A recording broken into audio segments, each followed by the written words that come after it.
This channel does not promote any violent, harmful, or illegal activities. All content provided by this channel is meant for an educational purpose only. ভিডিওকে বোতল ছুঁড়েও দিব্যি রয়েছেন হাবড়া ২ নম্বর ব্লকের পঞ্চায়েত সমিতির সভাপতি। না পুলিশ অভিযোগ দায়ের হয়েছে, না দল এখনো পর্যন্ত কোনো শাস্তি দিয়েছে। তৃণমূল নেতা রতন দাসের কীর্তি নাকি বড় কোনো ঘটনাই নয়। কার্যত প্রশ্রয় সুরে একথাই বলেছেন উত্তর ২৪ পরগনা তৃণমূল জেলা সভাধিপতি। রতন কি হাবড়া তৃণমূলের রত্ন? তাই ছাড়, এই প্রশ্ন তুলছেন অনেকেই। তৃণমূল নেতা মানেই কি কেউ কেটা? রাজ্যে পরিবর্তনের পরপরই ভাঙড় কলেজে অধ্যাপিকাকে জগ ছুড়ে মেরেছিলেন আরাবুল ইসলাম। উত্তর ২৪ পরগনাতেও এক তাজা নেতার খোঁজ। হাবড়া ২ নম্বর ব্লক বিডিও সুধাংশু শেখর সিংকে বোতল ছুড়ে মারেন তৃণমূলের পঞ্চায়েত সমিতির সভাপতি রতন দাস। কর্মরত সরকারি অফিসার নিগ্রহ, অথচ এখনো হাবড়া তৃণমূল নেতার বিরুদ্ধে কোনো ব্যবস্থা নেয়নি প্রশাসন। এখনো হাবড়া তৃণমূল নেতার বিরুদ্ধে ব্যবস্থা নেয়নি তৃণমূল। উল্টে প্রশ্রয়ের সুর উত্তর ২৪ পরগনা জেলা সভাধিপতির গলাতে। অনভিপ্রেত বলেও নারায়ণ গোস্বামীর মন্তব্য,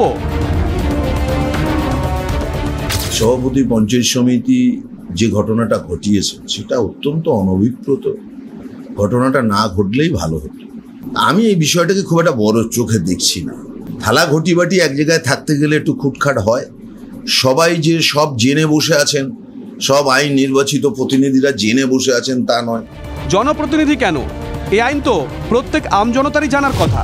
কোনো আমজনতা এই ঘটনা ঘটালে কি পুলিশ প্রশাসন ছেড়ে কথা বলতো? শনিবারও নারায়ণ বলেছিলেন বড় কোনো ঘটনা নয়।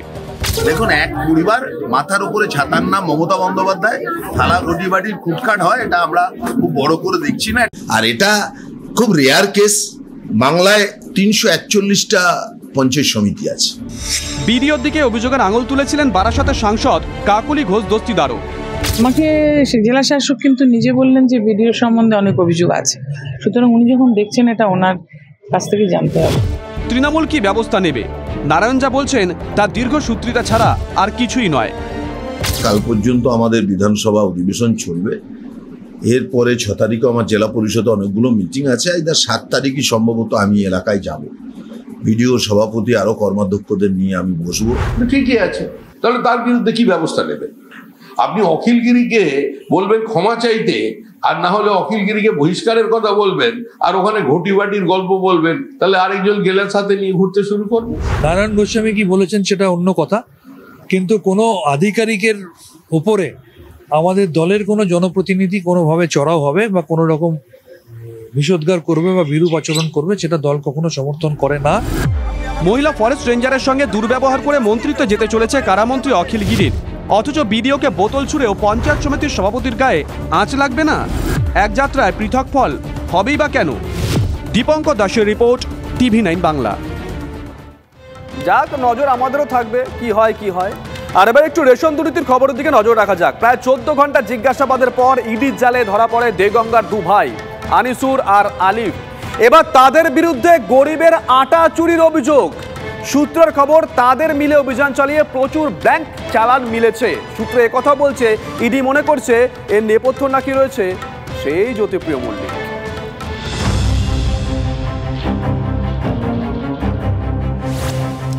সময় যত গড়াচ্ছে পেঁয়াজের খোসার মতো খুলছে রেশন দুর্নীতির এক একটা অধ্যায়। সামনে আসছে বাকিবুর বিদেশ মুকুলদের নতুন কীর্তি। শুধু একা বাকিবুর রহমানই নয়, রেশনের আটা চুরিতে সরাসরি যুক্ত ছিল আনিসুর রহমান ওরফে বিদেশ এবং তার দাদা আলিফ নূর ওরফে মুকুল। ইডি সূত্রে খবর, বিদেশ মুকুলের সংস্থা জিপি অ্যাগ্রো ফুডে তল্লাশিতে মিলেছে সরকারি আটা সরবরাহের প্রচুর ব্যাংক ডেলিভারি চালান। প্রত্যেকটি চালানে ছিল সরকার স্বীকৃত ডিস্ট্রিবিউটরদের সই, এমনকি শিলমোহরও। ডিস্ট্রিবিউটরদের সঙ্গে কথা বলে ইডি আধিকারিকরা জানতে পারেন সেই চালান দেখিয়ে বিদেশ মুকুলরা কোনো আটাই তোলেননি। অর্থাৎ এই ধরনের ব্ল্যাঙ্ক ডেলিভারি চালান এই মিল মালিকদের কাছে থাকতো। সেই মিল মালিকরা সেখানে নিজেদের ইচ্ছা মতো বা নিজেরা কত পরিমাণ আটা লুট করবে সেই অঙ্কা লিখে দিত। লিখে দেওয়ার পর সেটা চলে যেত সরাসরি খাদ্য দপ্তরে, আর খাদ্য দপ্তর থেকে সেখানে সে যে পরিমাণ আটা সরবরাহের কথা উল্লেখ থাকতো সম পরিমাণ টাকা পাঠিয়ে দেওয়া হতো এই মিল মালিকদের কাছে। অর্থাৎ গরিব মানুষের প্রাপ্য আটার এক ছিটেও গেল না ডিস্ট্রিবিউটরদের কাছে। উল্টে কোটি কোটি টাকা পকেটে ঢুকে গেছে আনিসুর আলিফদের। এগুলো দেখতে দেখতে মানুষ ক্লান্ত। মানুষের এখনো আদালতের উপরে ভরসা আছে, কেন্দ্রীয় তদন্তকারী সংস্থার উপরে আস্থা আছে, কিন্তু কতদিন মানুষ আর কাঁটা বেছে ছোট মাছ খাবে? কতদিন মানুষ কাকুর কণ্ঠস্বর নিয়ে আলোচনা করবে? মানুষ তো জেঠুকে খুঁজছে, তাকে নিয়ে আসুন সামনে।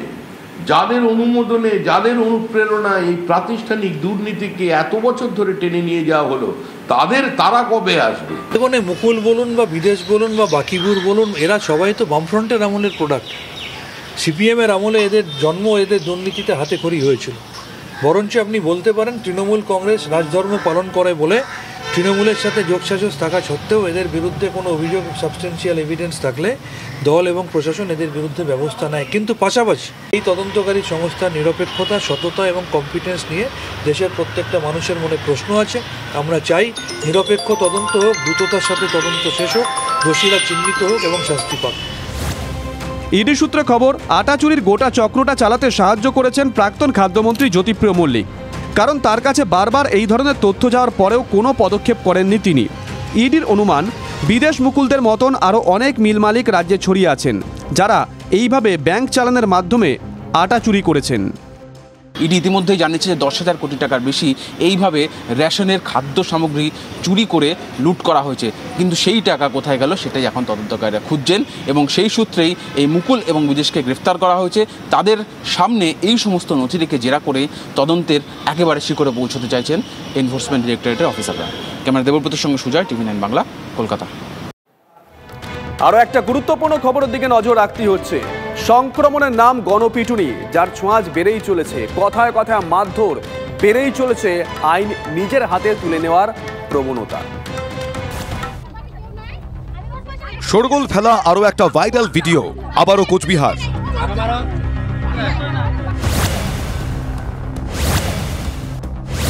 গত জুন মাসে এই মাথাভাঙার মহিলা বিজেপি কর্মীকে বিবস্ত্র করে মারধরের অভিযোগ উঠেছিল, যাকে ঘিরে তোলপাড় হয়েছিল রাজ্য রাজনীতি। এবার ঘটনাস্থল তুফানগঞ্জ, ফের মহিলাকে গণপিটুনি, ফের নীতি পুলিশি। মহিলাকে খুঁটিতে বেঁধে বেধড়ক মারধরের ভিডিও ভাইরাল। বসার পরে তো পিছনে ঘরের পিছনে গিয়ে বিষ খাইতে, সেটা তো আমি দেখি নাই না। তারপরে ওদের পাশের বাড়ির লোক কজন আসলো, আসার পর আমাকে রশি দিয়ে বাইন্ধে সেই মারধর করলো। আমার মোবাইল টোবাইল যা ছিল সব ভাঙিয়ে থেকে শেষ করে দিল। কিন্তু কেন এই নির্যাতন?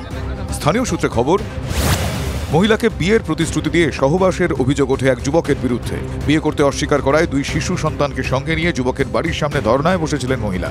অভিযোগ, এরপরই আত্মহত্যার চেষ্টা করেন ওই যুবক। এতেই ক্ষিপ্ত হয়ে ওঠেন যুবকের পরিবারের লোকজন এবং স্থানীয়দের একাংশ।